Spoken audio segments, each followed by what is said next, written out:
तो चिराग जी ने बोला है, हाँ। हालांकि इन बातों पर कोई सार्वजनिक चर्चा का वो विषय नहीं होता, परंतु उन्होंने सैद्धांतिक रूप से क्या गलत बोला है। कांग्रेस पार्टी की एक सीट उत्तर प्रदेश में वो समाजवादी पार्टी से कितनी मांग रही थी और कितने पर सौदा हुआ। कांग्रेस पार्टी अपनी हैसियत से ज्यादा मांग रही थी भाई। समाजवादी पार्टी तो फिर भी मुख्य विपक्षी दल है उत्तर प्रदेश में, तो किसका कितना घटा है और कौन किसको कैसे काट रहा है वो देख लेते हैं। परंतु तो छोड़ दीजिए। अभी भाटी जी ने दूसरी बात की, बड़ी इंटरेस्टिंग बात की। उन्होंने कहा कि एक हमारे प्रत्याशी ने नाम वापस लिया। भाटी जी, आपके 9 विधायक भाग गए चुने हुए। अब भाटी जी, आपका आरएलडी 7 सीट ऑफर किया था, वो भाग गया। नीतीश जी आपके मुख्य संयोजक भाग गए। अब किस दुनिया में? और 40 सीट नहीं आएगी कांग्रेस की, ऐसा बयान मेरा नहीं है, ममता दीदी का बयान है। अब बता दीजिए कि ममता दीदी का बयान सही या भाटी जी का बयान सही। और भाटी जी तो वर्स्ट क्रिटिक होने के बाद भी हमें 143 देते हैं, पर भाटी जी मुस्कुरा मुस्कुरा कर बोलिए कि कांग्रेस को आज की तारीख में भाटी भी 100 सीट नहीं देते। ये भाटी जी से पूछ लीजिए बंद कमरे में कि कांग्रेस की 100 आएगी, भाटी जी मुस्कुराकर आंख मारकर बोलेंगे अरे किस दुनिया में रहते हो। तो मतलब भाटी जी जब नेगेटिव होते हैं, आजकल तो सुचरिता जी आपसे और ऐश्वर्या जी से ज्यादा नेगेटिव होते हैं, पता नहीं क्यों ऐसा रुख अपनाते हैं, परंतु मुस्कुराते मुस्कुराते भी वो कांग्रेस को 100 सीट नहीं देंगे। ये उनको पूछ लीजिए बंद कमरे में, तो आपको जवाब देंगे। और देखिए, मैं आखिरी बात कह रहा हूं, भाटी जी बताइए, वायनाड छोड़ने के लिए कहा है कम्युनिस्ट ने? आप कम्युनिस्ट के साथ है, आपके इंडिया अलायंस पार्टनर है, कम्युनिस्ट से एग्री करते हैं कि राहुल जी को अमेठी से लड़ना चाहिए? आप बता दीजिए। भाटी जी देखिए, मैं जैसा शहजाद ने बोला, अब आप थोड़े से हमारे साथ रोष रखते हैं, मुझे नहीं पता है, लेकिन मैं बुरा नहीं मानती हूँ, मैं ये बोल दूं। आप अपनी बात रखिए, उन्होंने बहुत इंपॉर्टेंट क्वेश्चंस पूछे हैं, मैं उसके बीच में आना नहीं चाहती हूँ, जवाब आप दीजिए। नहीं, ना तो मैं रोष रखता हूँ, ना मैं नेगेटिव हूँ, ना मैं नाराज हूँ, लेकिन अगर लोकतंत्र में बोलेंगे नहीं जो मन की बात है, जो हमें लग रहा है, जो खराब लग रहा है, उसे बोलेंगे। आपको हमारा बोलना पड़ेगा, हमें आपका बोलना पड़ेगा, लोकतंत्र की अनिवार्य शर्त है। इसमें किसी को बुरा नहीं मानना चाहिए। जब हमारी पार्टी के लिए आप बोलते हैं, हम बुरा तो नहीं मानते। अब शहजाद भाई ने कहा कि सहयोगी भाग गए। अब सहयोगी कैसे कैसे गए हैं शहजाद भाई, ये पूरा देश देख रहा है। सुप्रीम कोर्ट के आदेश पे भी थोड़ा ध्यान दे लो। सुप्रीम कोर्ट कह रहा है गैर संवैधानिक व्यवस्था चल रही थी, 12,000 करोड़ रुपए असंवैधानिक तरीके से इकट्ठा किया गया। और फिर जब स्टेट बैंक से कहा जा रहा है कि आप डिटेल दो, तो स्टेट बैंक टाइम मांग रहा 4 महीने का, और जब सुप्रीम कोर्ट ने आंख दिखाई तो 4 घंटे में दे दिया। ये देश में चल क्या रहा है? चंडीगढ़ का चुनाव सबके सामने, सुप्रीम कोर्ट ने कहा लोकतंत्र की हत्या की गई है। इन चीजों पर भी आप ध्यान दे लो।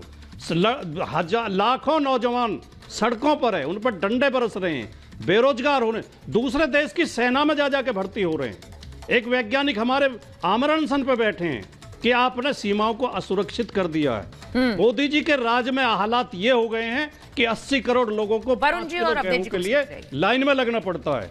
देश के नागरिकों की आपने ये हालत कर दी है। रोजगार नहीं है, रोटी नहीं है, राशन नहीं है, पेंशन नहीं है, फौज में स्थायी भर्ती नहीं है, रेलवे में भर्ती नहीं है। आप देश को ले जा 200 लाख करोड़ का कर्जा देश को मोदी जनता मानेगी भाई। बेरोजगारी दर 4% के नीचे है, भाटी दुगना हो गया है, महंगाई लगातार बढ़ रही है। इन मुद्दों पे जवाब ये बात बोला कि पाकिस्तान से ज्यादा है। चरिता मुझे भी वो बोल रहे थे, मैं एक बात ये कह रहा हूँ, से ज्यादा है बेरोजगारी। मैं ये कह रहा हूँ कि वो तो वो विषय नहीं। राहुल गांधी, सुनो, राहुल गांधी एक खबर आ रही है, अब देखिए एक खबर आ रही है, वो भी बता दूं कि जेपी नड्डा से देखिए बड़ा डेवलपमेंट है। जो बार बार ये कहा जा रहा था, चिराग पासवान ने एक रैली को संबोधित किया, उसके बाद उन्होंने जाकर मुलाकात के बाद उन्होंने ट्वीट पोस्ट किया है एक्स पर, उन्होंने लिखा है पापा आपका आशीर्वाद यूं ही बना रहे।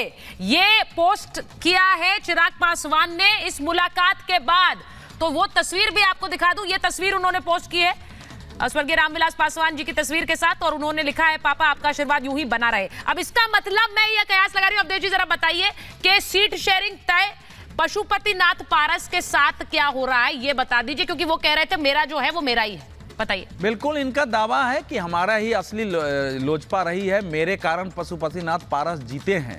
तो आप मेरे को ये डिसीजन करने देना चाहिए और उनके लिए आपको जो करना है करिए। ठीक है। भारतीय जनता पार्टी ने उनको बता दिया है कि आप दोनों लोग आपस में तय कर लीजिए। ठीक है। हम आपको 5 सीट देने वाले हैं और मोटा मोटी इस पर सहमति बन गई है। देखिए, चिराग पासवान का विरोध भाजपा से तो था नहीं, चिराग पासवान का विरोध नीतीश कुमार से था। हाँ। नीतीश आए हैं, चिराग थोड़े असहज इस समय जरूर हैं। हाँ। नीतीश कुमार की पार्टी भी चाहती है कि चिराग थोड़े दबाव में रहें, उनको दबाव में लाया जाए, लेकिन चिराग पासवान एक मैच्योर पॉलिटिशियन की तरह व्यवहार करते हैं और उनको मालूम है कि इस बार का चुनाव परिणाम क्या होगा। मैं इसलिए कह रहा हूं कि 2014 में रामविलास पासवान अपनी ओर से नरेंद्र मोदी के साथ आने को तैयार नहीं थे। चिराग पासवान ने कहा कि देश में नरेंद्र मोदी की लहर है, हमको अगर दूसरे के साथ जाएंगे तो हमारी पार्टी मिट जाएगी। तो लालू यादव ने उस पर दुख प्रकट किया कि वो तो अपने बेटे की बात मान रहे हैं, बेटा उनको लेके जा रहा है, वो जाए। तो जो व्यक्ति वहां निर्णय किया है वो आज भी निर्णय करेगा कि दूसरी ओर क्या सिचुएशन है। अगर सीटें कम भी मिलती है तो क्या एनडीए के पार्टनर को भारत के किसी राज्य में सिचुएशन है कि दूसरी ओर जाके वो सफलता प्राप्त कर ले? नहीं, जो लास्ट मेन मूल बात जो कहना चाह रही हूं, सुनो सुचेत साहब, ये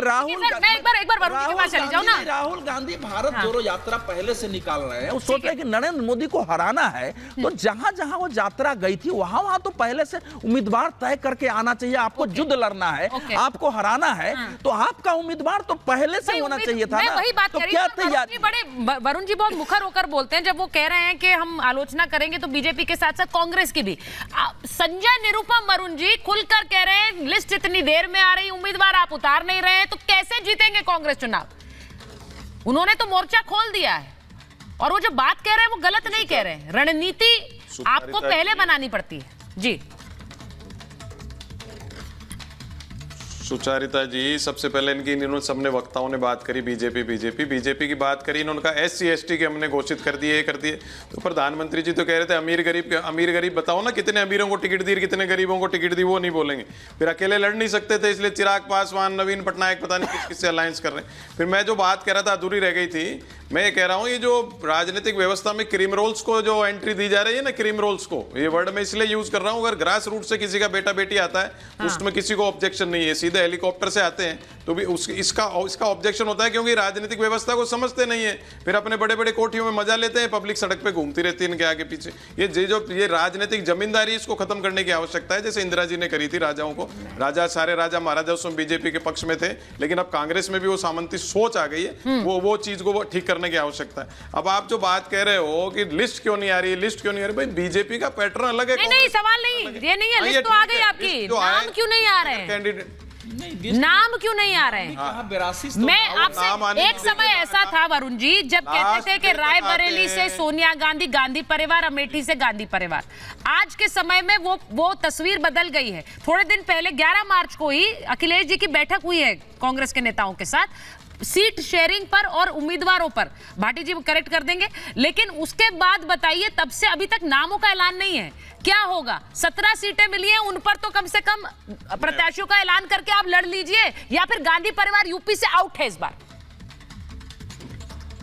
आ रही हूं शहजाद जी।